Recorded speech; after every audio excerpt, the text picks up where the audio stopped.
All right, can y'all hear me? Awesome. Sorry, running just a little bit behind here and I was trying to install PowerPoint on my new computer because I got a Mac. Does anybody have a Mac? Yes. I mean, I had a Mac for like 10 years before. And when I was in grad school, I said I'd never use it again because I wrote half my dissertation and then it crashed on me. And as cliche as it is, I lost half of my dissertation because I had to rewrite it.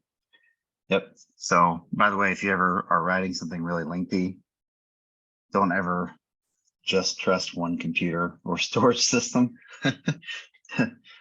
Take it from me that it's not a fun thing to do. But yeah, so I was trying to get PowerPoint installed on this thing and then had to sign in and all that kind of stuff. But we will get going here just 1 second. I'm going to pull up week 4 and week 6 PowerPoint slides. And we will get going from there. How's everybody tonight?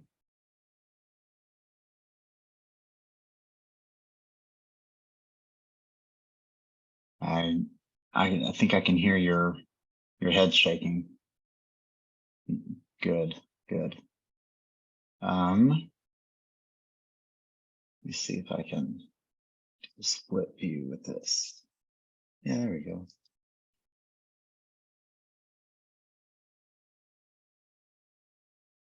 Awesome.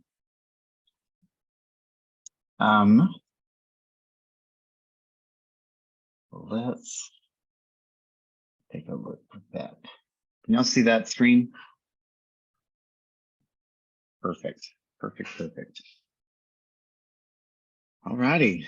Well, welcome back. I guess I say back. Welcome to this is kind of week 6-ish, 7-ish. And we are rocking and rolling. Hopefully you've got the midterm exam completed by now. And if not, just be sure to, I would encourage you to start working on it. And, you know, we're here tonight, so I'm happy to answer any questions that you came across on that made you upset or that we need to process. Just kidding. I try, just like the quizzes, I try to write the questions fairly or as fair as I possibly can. And but at the same time, I try to make questions that mimic licensure exam questions, because I'm telling you, you're going to remember this after you walk out of the NCE exam at some point, if you're going that direction anyway. And you're going to say, who in the world wrote those questions? And did they ever study counseling? Because some of the questions on it, I'll say some of it, quite a few questions are experimental. And on top of that, they're not always the most up to date with what is actually taught. And then on top of that, we've got there are questions where if you don't pay attention to what the question's actually asking, you'll answer it based on what you think it's asking, and you'll say, oh, it's an easy question, and then it was asking something else. So I'm not trying to scare you, but I would say that at least 70% of that test is more about how you take tests like that versus what you actually know. The other 30% comes from your knowledge base and again, if you purchase the Rosenthal stuff, it should be sufficient, because everything I've heard from students or former students is that the Rosenthal study materials are typically the best. So tonight I would like to talk about, just do kind of a brief re-review of the mood dysregulation in kiddos, and talk about DMDD a little bit more, because I don't think we talked about that as much as I wanted to last time. And then certainly jump as fast as I can into anxiety, trauma, and OCD. And what I would say is that you don't know it yet, but you know, or are getting pretty close to knowing the foundational knowledge that you need to know about anxiety, trauma, and OCD, and what the pathophysiology is already. And all this stuff essentially starts building on top of each other. So there is a little bit of redundancy in covering some stuff, but unique to kiddos, we're going to filter all that through the lens of neurodevelopment, and how different, sorry if you hear loud noises, my kids are playing next door in the next room. How redundant, how unique symptoms can be or can present depending on when in development they occur, especially like with trauma, so, and OCD. Before we do that though, are there questions, concerns, or anything like that that anybody has as far as testing or quiz questions, anything like that? No? All right. Well, then we will do this.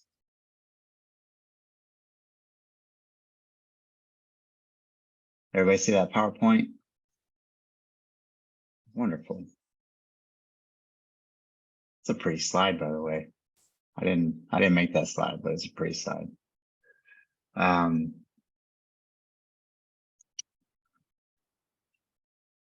And this is a good review. I kind of want to start here, because this is a good review, especially before we talk about anxiety, trauma, and OCD, because, and I was just having this conversation with my resident in supervision this past Friday, and we were talking through how to perform like a differential diagnosis of what might be autism versus OCD versus like a bipolar syndrome occurring in a teen patient that we had recently seen.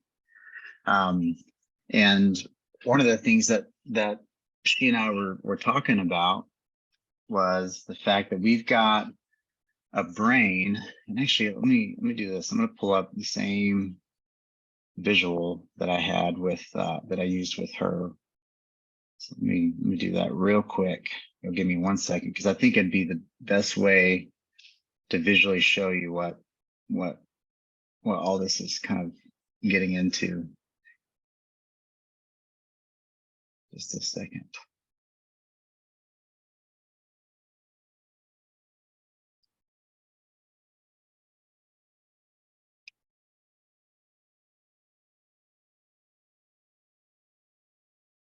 Go.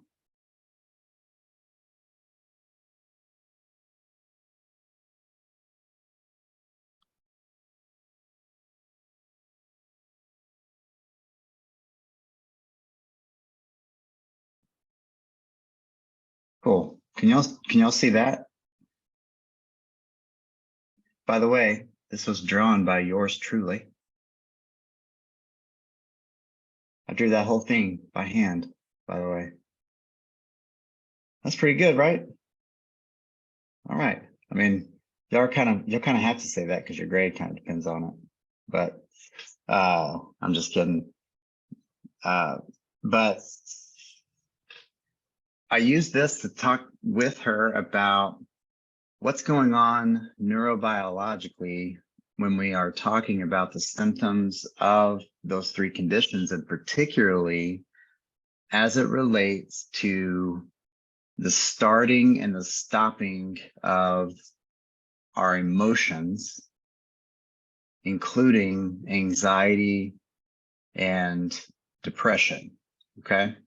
So first and foremost, what I want to highlight is that in neurodevelopment, we've got a brain that first has what's called a reticular activating system. Somebody ever heard of that before? The RAS? Okay. The one thing you need to remember about the RAS is that it is what wakes you up and puts you asleep. So whenever you take when you go under anesthesia, like general anesthesia, the medications that they use are basically blockers of your reticular activating system. And when you sleep at night, your reticular activating system is blocked for the most part.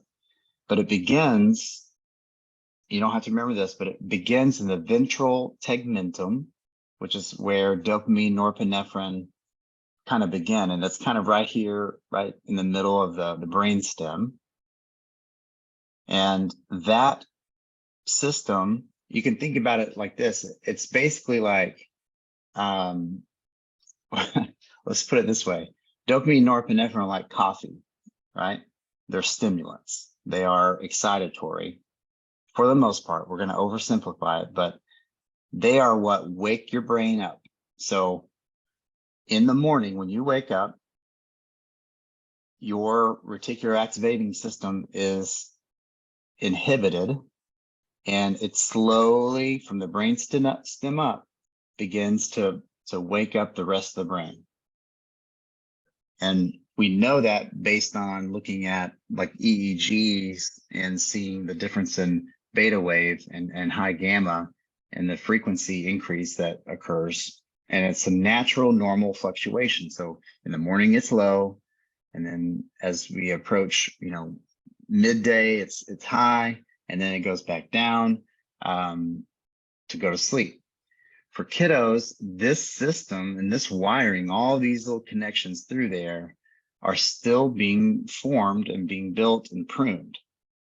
And so that's why it's not particularly uncommon for kids to have a lot more fluctuation to their like daily attention and energy level as compared to adults, because adults have like a natural recurring pattern that's been set in stone already.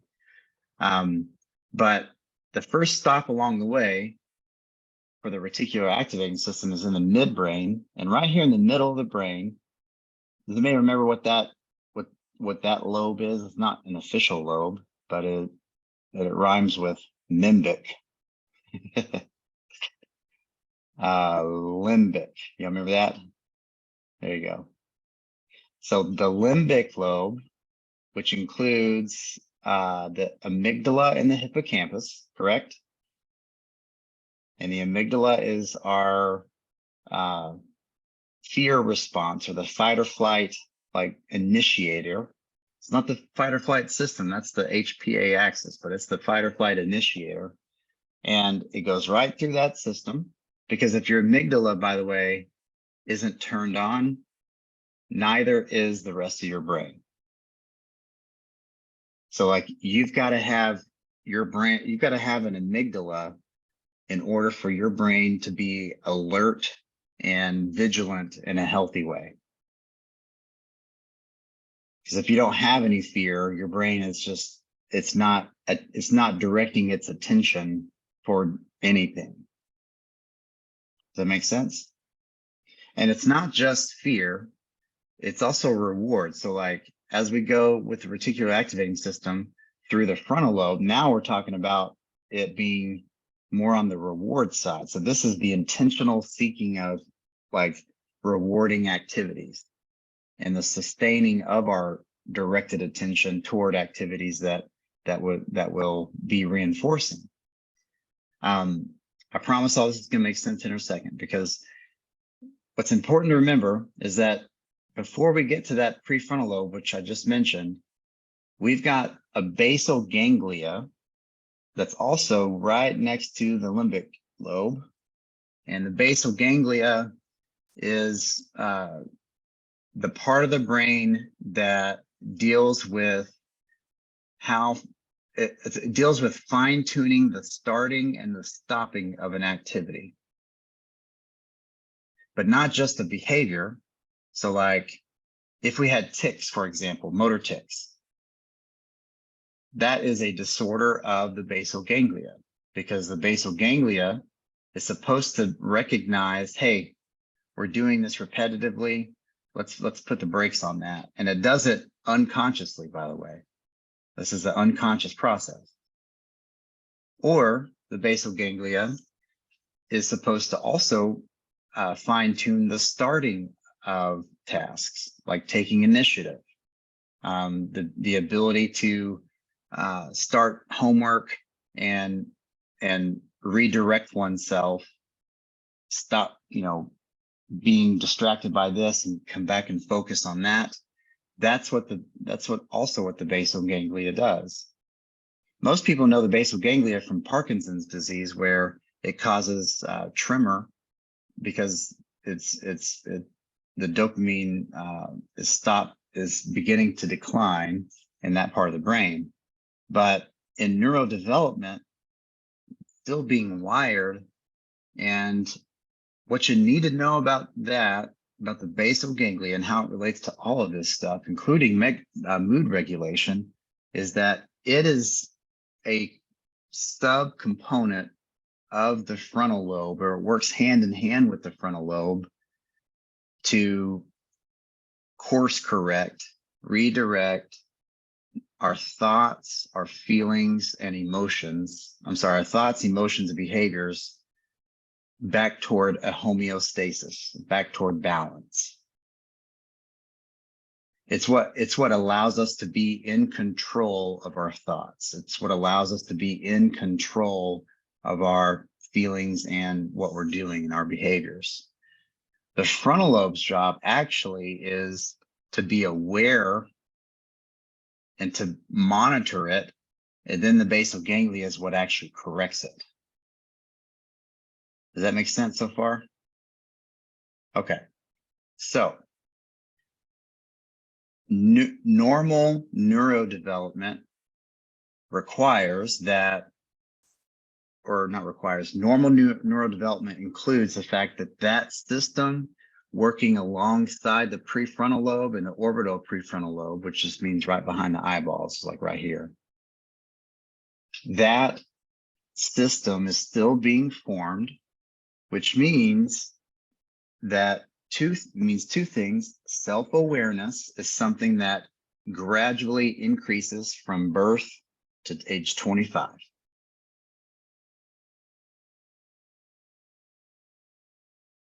And what I mean by that is just the ability to be aware of what your own thoughts are. It's like metacognition, like I think, therefore I am, that kind of stuff. I'm aware that I'm feeling sad. I'm aware that I'm feeling happy or anxious. That's self-awareness, and that is the frontal lobe. And by the way, if somebody never develops that or has a difficulty recognizing their own emotions, if you want to know the technical term for that, it's called alexithymia. That's what you should name your next dog. Come here, alexithymia. Can you imagine going to the dog park? I'm going to type that in here real quick so y'all can see it.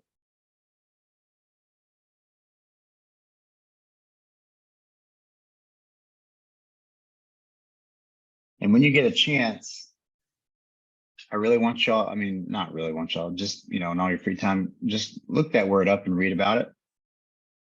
But it means what does that sound like? Alexi.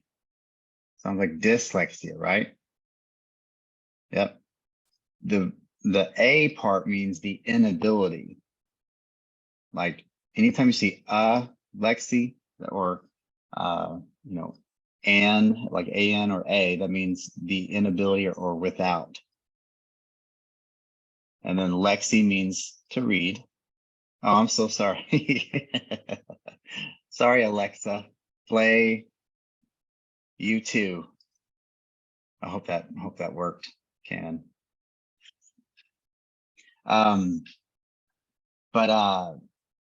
Then thymia means emotions. So the inability to read one's own emotions, the lack of insight or limited awareness.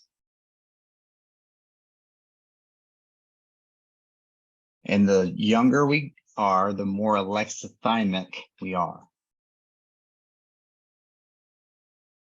Or if we're adults and we have a neurodevelopmental disorder, it might mean that we never developed adult level insight, which is often why you see adults, like with autism, for example, have limited insight into their own emotions.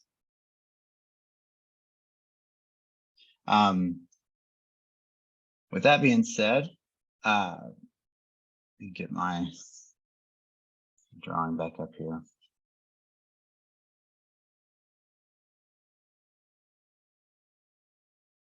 Just wish.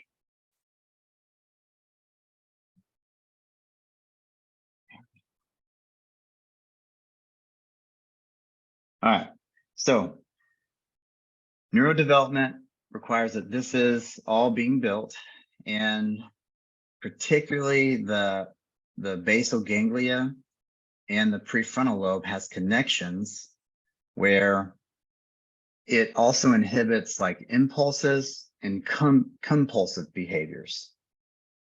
So your amygdala, by the way, working with the hypothalamus and the hippocampus, create those primitive drives. And if you think about it, like you never had to learn how to be thirsty, right?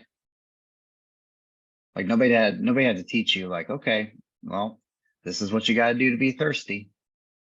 No, that is a drive that's produced by your hypothalamus that then tells your basal ganglia to compulsively seek water. Then your frontal lobe says, is now the proper time for me to seek water? Like if you are in the middle of a formal presentation that your job is on the line, you might be thirsty, but your frontal lobe says, not now, right? Let's wait. That's an adult level impulse or compulse control. And that's how that system works hand in hand. And it's not just for thirst, it's all of the drives, including aggression, including like seeking like romantic sexual relationships, that kind of stuff. It also includes hunger.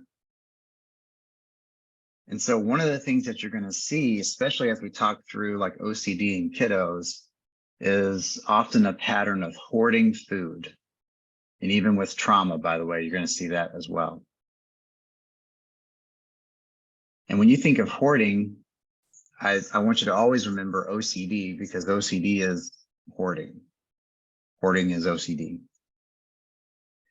And my point with all this is that as we're talking through like disruptive mood dysregulation disorder, as we're talking through trauma and all the anxiety disorders, I want you to conceptualize all of that stuff as disorders of the connection between the basal ganglia and the frontal lobe being able to inhibit what the basal ganglia is compulsively trying to get you to do. When those connections aren't strong enough, or they're degraded, or they're wired differently, it will produce difficulty controlling one's thoughts, feelings, and behaviors.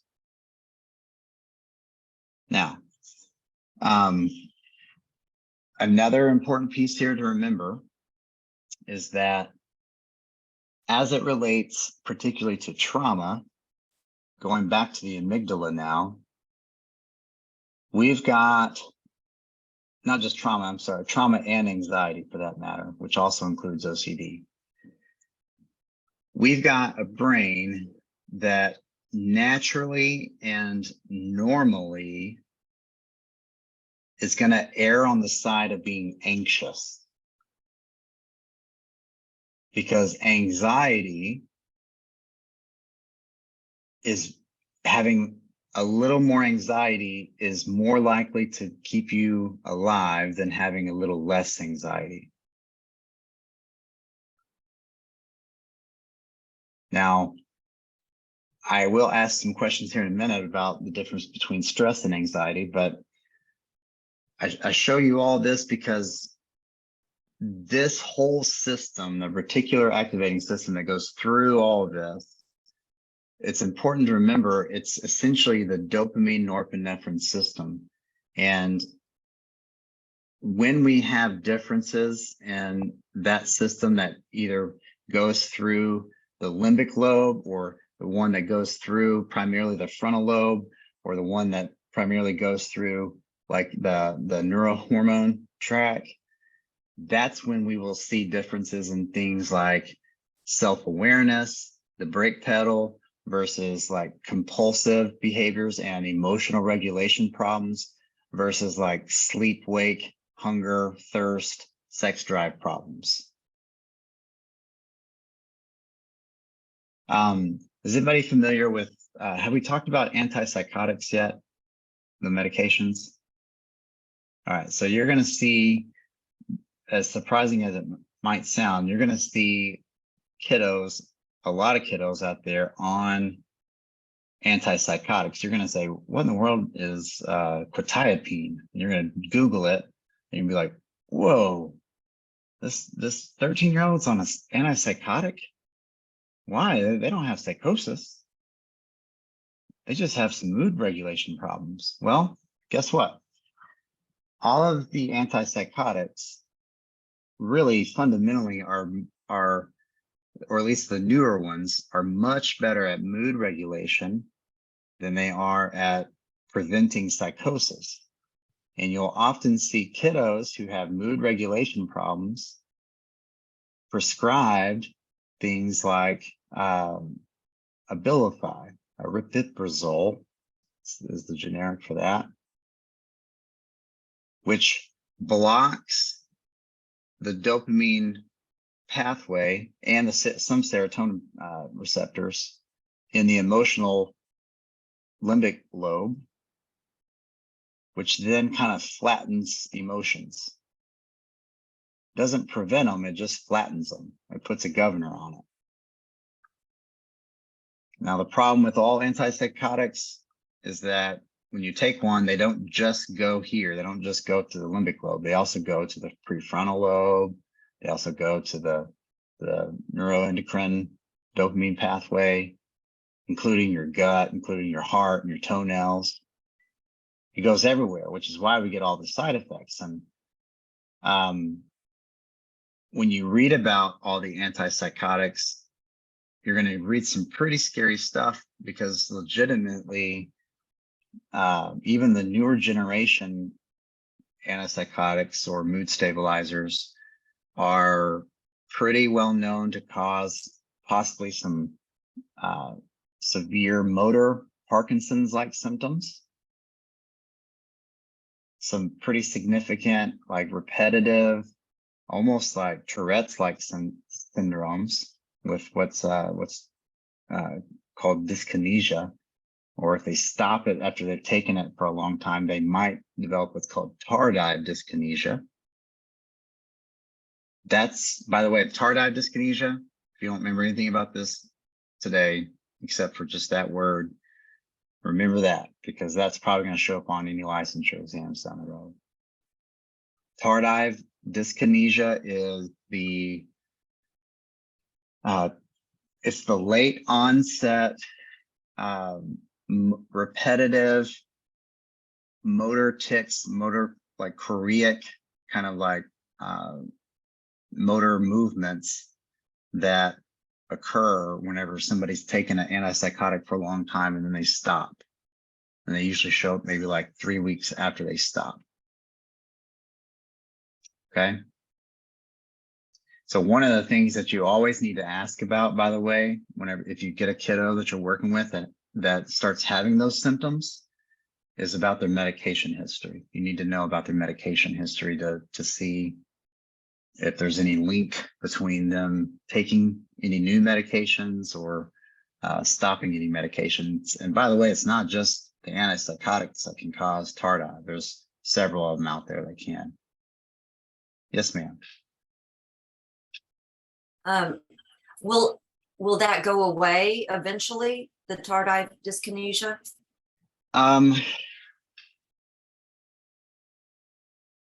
The research is mixed, and they don't, in some cases, yes. In some cases, it's not a permanent thing. In other cases, it is. And in general, it's managed with, psychiatry manages it with medication because, I mean, obviously that's all they can do. But, and it really should be, at least initially, because and actually, to be honest with you, the treatment for it is antihistamine treatment.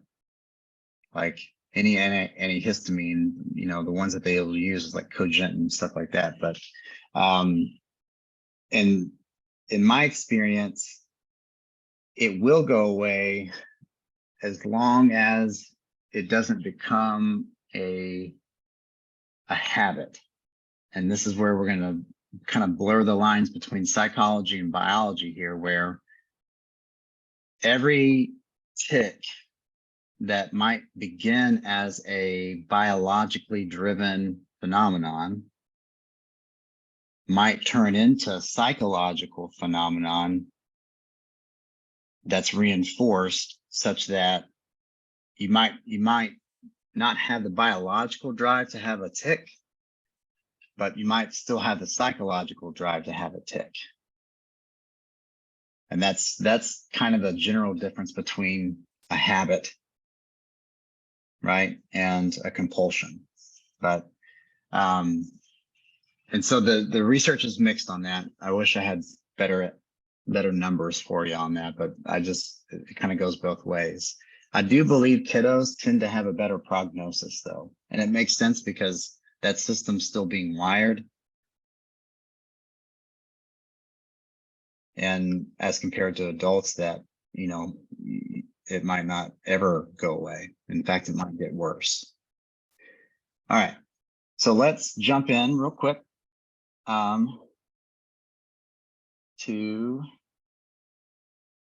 to our mood regulation and brain development slide. And I'm going to share my screen again.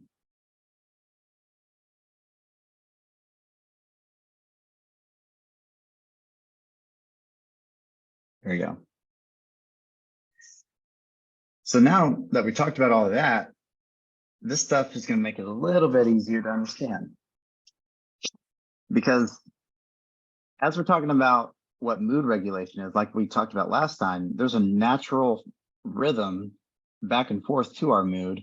And the one thing I want to highlight with kids, in particular with since the DSM-5 came out, is this disorder here, disruptive mood dysregulation disorder, DMDD.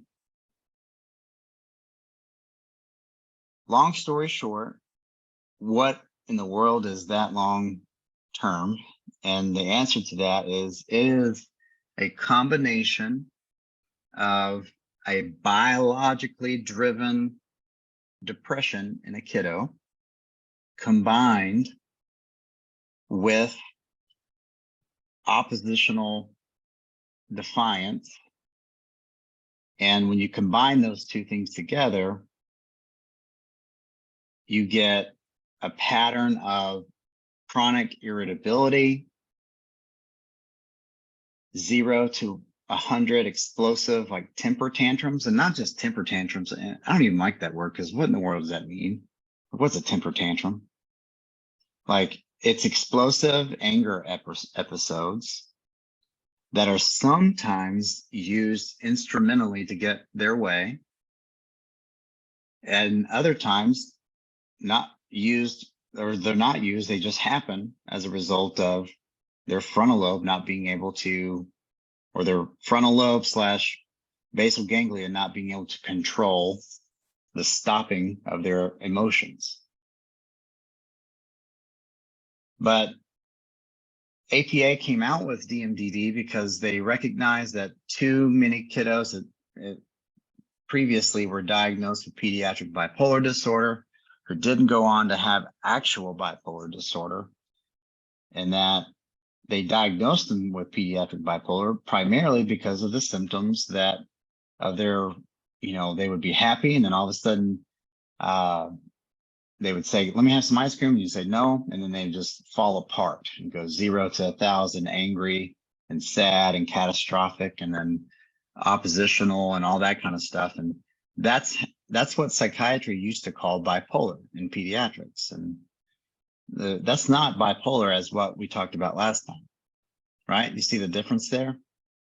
And so I'm also here to tell you that DMDD, and this is just my own anecdotal, it's got not really research based, but I'm just telling you how I approach this. I've never diagnosed DMDD without also the presence of some neurodevelopmental disorder. And it's usually ADHD or autism. I don't personally believe that DMDD can occur without a neurodevelopmental disorder, but that, who cares what I think personally? You don't have to, you're not going to get tested on that. But I'm just telling you, in my clinical experience, I personally don't believe, because and there's no science to back up the fact that this occurs, that there's no neuroscience data to suggest that this is a discrete syndrome separate from ADHD and or autism. So the question is, how do we know if it's DMDD versus depression versus oppositional defiant disorder? Well, depression is going to be primarily the irritability, and in kids, and I would say preteens and teens, you will hear a whole lot of self-deprecating comments. I'm a terrible person, or I'm a terrible kid, or I wish I weren't alive, that kind of stuff. That is depression. It also includes irritability, but it's not so much anger as much as it is like the self, it's like intrinsically, like it's just always saying bad stuff about themselves. That is what I see a whole lot in pediatric depression. Yes, sir. Dr. Armstrong, I was just reading the Uh-huh. slide. It says cannot be diagnosed with ODD or autism. So does that mean that we would have to rule out, it's either going to be autism or DMDD? So technically, I believe, and that might, I want to double check that, because I think that might have been an error on my part, but does anybody have their DSM in front of them? They can double check that. Because at one point I was thinking that autism couldn't be co-diagnosed with it, but I know that there have been times that I've made that diagnosis because it made the most sense. I think that was a question on the quiz or midterm as well that Okay. have to be ruled out. Let's It have does somebody. say in the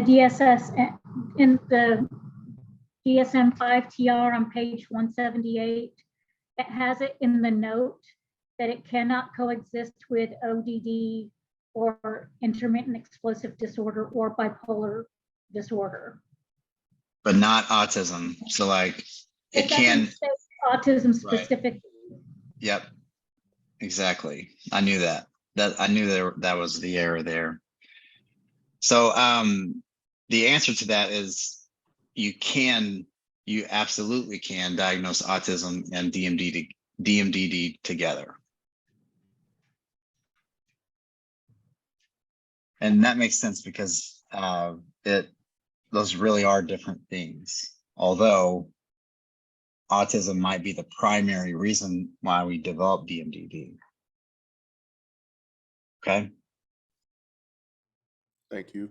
Yes, sir. Does that help? Yes. Sorry about my error there. No, it's okay. Yeah, it gets confusing sometimes. So with that being said, I want to move us quickly on to the trauma and anxiety and everything, but I just wanted to highlight that piece there, that DMDD is an important to distinguish.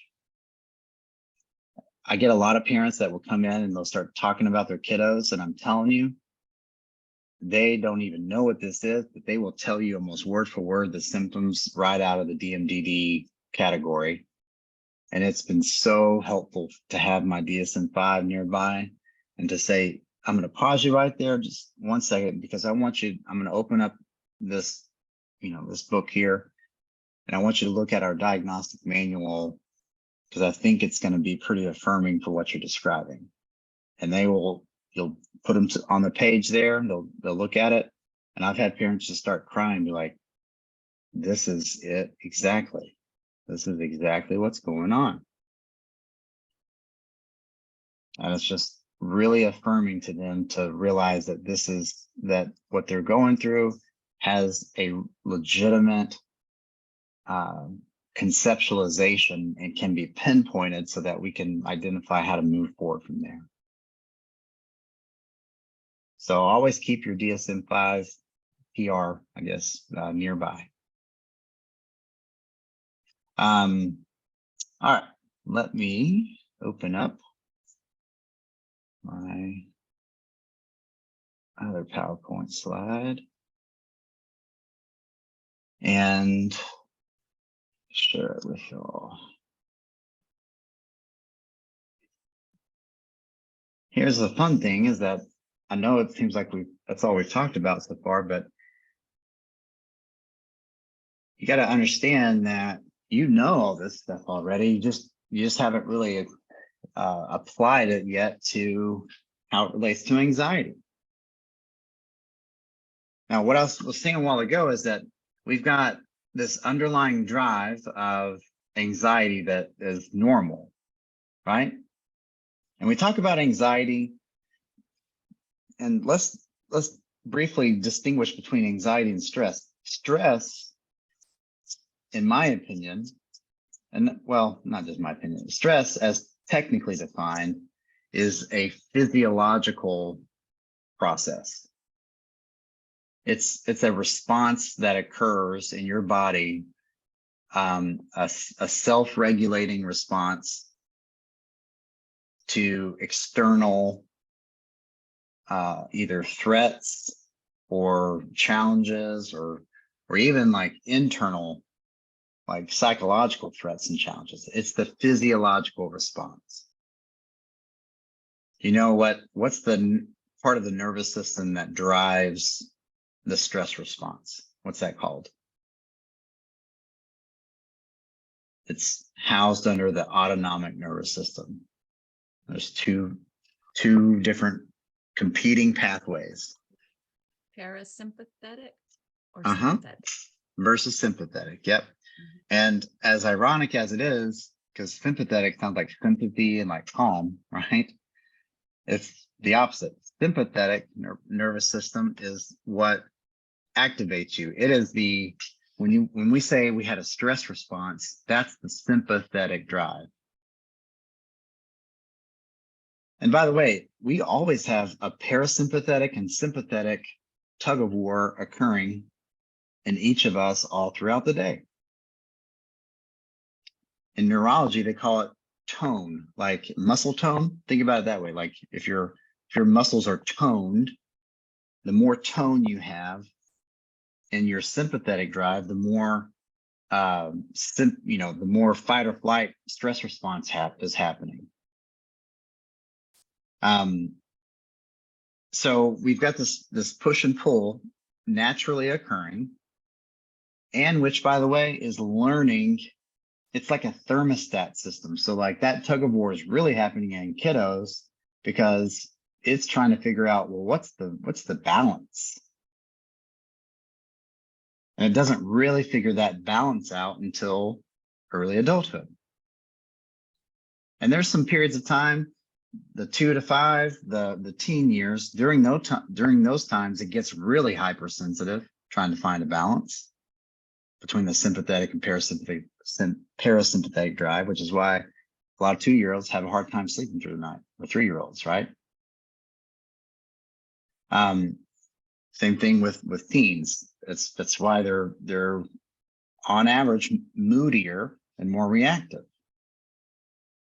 But that push and pull is being formed, and the idea behind stress is that it is the physiological side of what we subjectively experience to be anxiety. And the question is, as it relates to kiddos, is can kids feel anxious if they're not aware that what they're feeling is anxiety?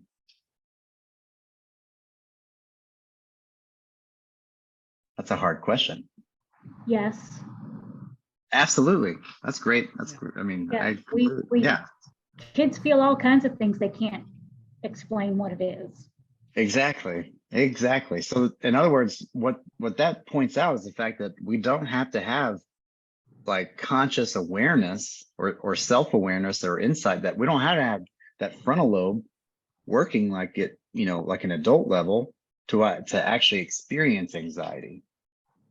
Anxiety is more of a subconscious, or can be a more subconscious feeling and emotion. And that makes sense, because when I think of subconscious, I also think of subcortical. Subcortical is where our limbic lobe is. Cortical is on the outside of the brain, subcortical is on the inside of the brain. So subconscious is on the inside of the brain. It's the limbic lobe. And with kiddos, and we've got a pattern of increasing awareness, they can feel anxiety. The older they get, the more subjective their anxiety is going to be based on their own perception.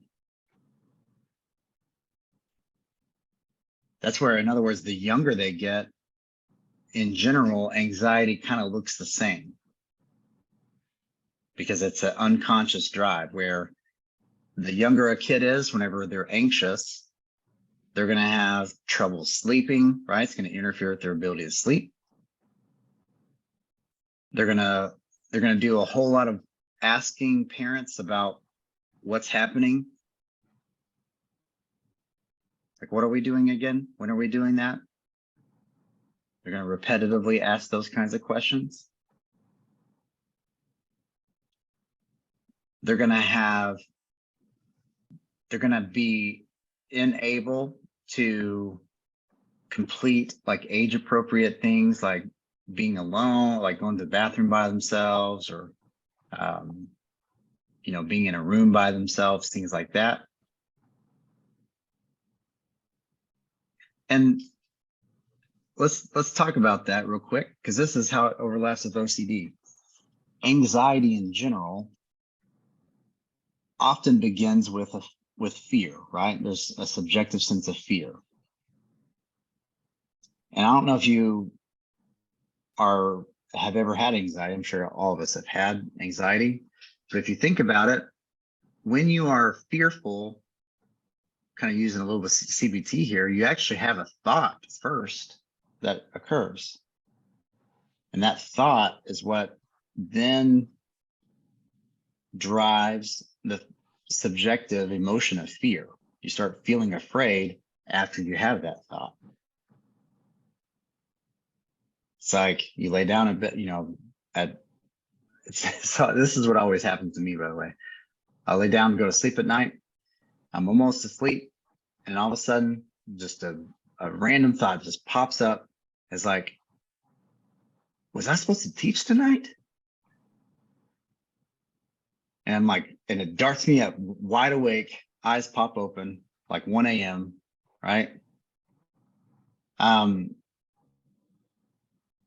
That is called an intrusive thought. All anxiety is driven by intrusive thoughts.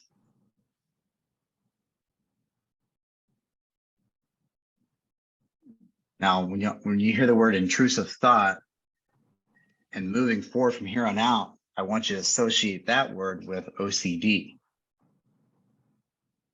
obsessive compulsive disorder, because obsessions are the thoughts, the intrusive thoughts. Compulsions are what somebody does to try to decrease the anxiety that the intrusive thought causes. And the only difference technically between OCD and anxiety is that anxiety doesn't necessarily go with a compulsive behavior to decrease that anxiety. Does that make sense? Dr. Armstrong? Uh-huh. Yes, I just, according to the DSM and the definition of anxiety, it says like it's anticipation of a future threat versus fear, which is the emotional response to real or perceived imminent threat. So, like in your opinion, how accurate this definition is? Because it made me think about it.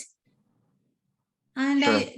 it's not like sometimes I admit a lot of my anxiety is related to future. Like I have a terrible test anxiety and the pain is all before the test. And I think in this situation is accurate, is about the future anticipation.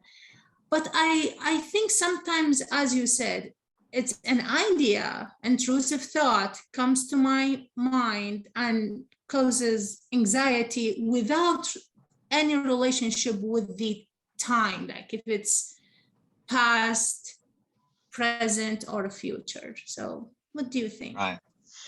Yeah, and that's where the APA has some weird semantic kind of like descriptions of how they try to like discriminate between what is like fear versus anxiety, because like the wording that they use, and again, remember the DSM-5 TR is written primarily as a legal document to be used in courts, much more so than it is to be clinically useful. Yeah, because it is the gold standard used in legal situations and settings in which the government uses to base all of its policies on for making, decisions everywhere from disability to, sentencing of a crime. And so like, it's not going to necessarily explain things in line with what research says as much as what it is trying to translate to non-clinical situations. That's kind of why I go outside of the DSM a bit by trying to help you guys link all this together, because the reality is that OCD is an anxiety disorder. There's no doubt that it is under the umbrella of anxiety. Yes. But technically the DSM-5 TR, right, puts it in its own category, as if that's different than generalized anxiety disorder. And I'm telling you, generalized anxiety disorder and OCD are twins. They are identical twins. They have a little bit of differences, but for the most part, they are about the same thing. And they're both on a spectrum too, by the way. We all have OCD. And maybe not the disorder side, because that's the official, diagnosis of it, but we all have obsessive compulsive traits. Because if we didn't, none of us would live very long. We have to obsess about being thirsty. We have to compulsively seek water. We have to obsess about being hungry. We have to compulsively seek food. Same thing with relationships. It's just that when that system, which is predominantly controlled by serotonin, dopamine, and norepinephrine. Well, and I would add GABA there, but GABA's not really. So don't worry about GABA yet. But serotonin and dopamine, norepinephrine, when the monoamine system is dysregulated, it will cause OCD-like behaviors, as well as the intrusive thoughts that you see on the anxiety side. So what I've done is I've explained anxiety disorders and OCD as kind of being, they're all driven from the same underlying pathophysiology. What the DSM does is it tries to delineate between the different subtypes of that same syndrome. For example, there's a difference technically in there between generalized anxiety disorder, which is like the excessive worrying about multiple different things that it's not just one thing. It's not just context dependent. It's the feeling on edge, the hypervigilance, the activated like sympathetic drive. Can't sleep because I'm worried so much, can't turn my mind off. That's generalized anxiety disorder. But is that really technically different than separation anxiety disorder? Because guess what? I've never met a kid that had just separation anxiety symptoms and not also generalized anxiety symptoms. Now, they may not meet the arbitrary diagnostic cutoff to have both diagnoses, but I know if a kid is having separation anxiety, I know that kid's going to be an anxious kid. And there's going to be anxiety, not just with separation anxiety, but there's also going to be some generalized anxiety, probably some social anxiety, performance anxiety, right? Does that help so far, guys? Yes. Good. It really, to me, honestly, once you kind of conceptualize it that way, it really simplifies all this, because then you're like, okay, it takes the pressure off making the diagnosis as much as just saying, okay, I know anxiety is present. So let's just see which one of these, if any of these labels, make the most sense and can kind of capture all the symptoms the best. But I also know if a kid's anxious, I'm going to have to also want to rule out OCD. And it's not that I'm expecting to see OCD necessarily, like official diagnosis, but I do know that if we've got anxiety, if we've got an anxiety disorder, that means we've got a disorder of the neural pathways that would also lead to causing OCD traits and behaviors. And then going back real quickly, and I'm going to have to wrap this up in just a second. Going back real quickly to that conversation I had with my resident, where understanding the difference between autism, OCD, and bipolarish kind of syndrome, and based on what we already talked about as a class now, about the basal ganglia playing a role in all this, what happens with anxiety disorders, including OCD, is that the basal ganglia does not do a good job at stopping intrusive thoughts. And it does not, it doesn't do a good job at stopping and starting, or starting and stopping compulsive behaviors.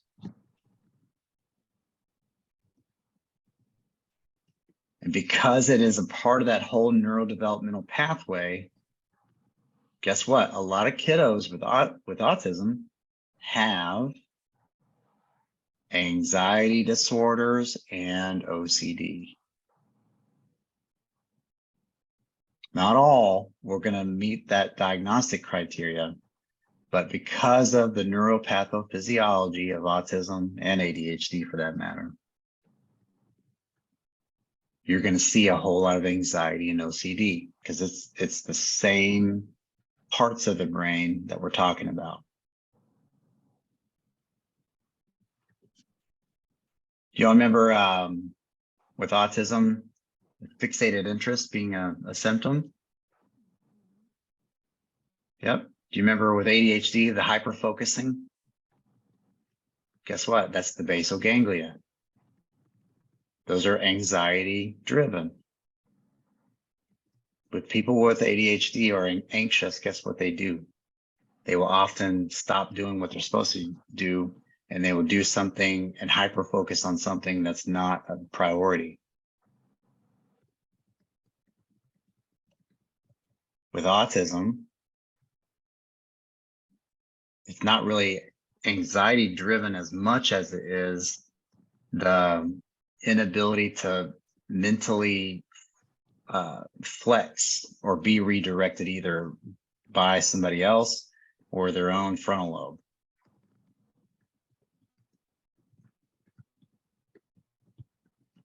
OCD, and I'm not telling you that everybody with OCD has a neurodevelopmental disorder or meets the criteria for that, because again, those are arbitrary cutoffs. They may or may not. But if somebody has OCD, if a kiddo has OCD, I hope at least you've learned now that you get a referral or you've seen a kid with OCD, you probably need to really make sure they don't also have a neurodevelopmental disorder.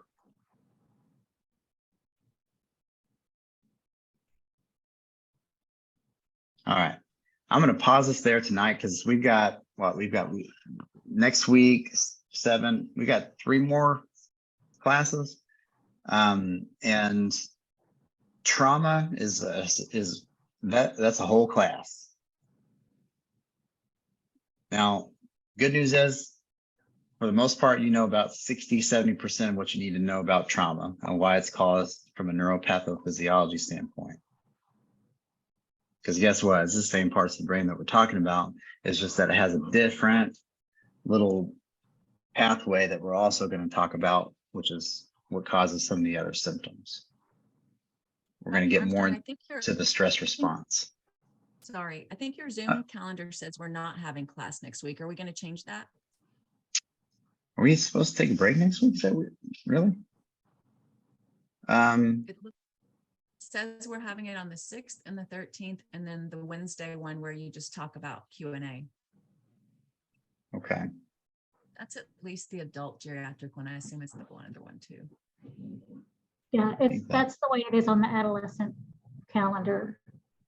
Okay, I'm going to think through that. I might offer another. I mean, these are all, I guess they're all optional, but They're because so I really, yeah, and I might consider adding one for next Sunday. Okay, because I had a question about quiz 6. I'm emailing it to you because I didn't want it to take up the time. Yeah, if you'll send me that email, and I'll be glad to help. Okay, thank you. Absolutely. And folks, I do apologize, but I'm going to have to run pretty quickly. So my other class didn't think I've abandoned them. I know. Absolutely. And we will hopefully see you guys this Sunday if I can make that happen. Okay. Sounds great. Thank you. Thank you. All right. Y'all take care. Thank you. Bye. Bye-bye.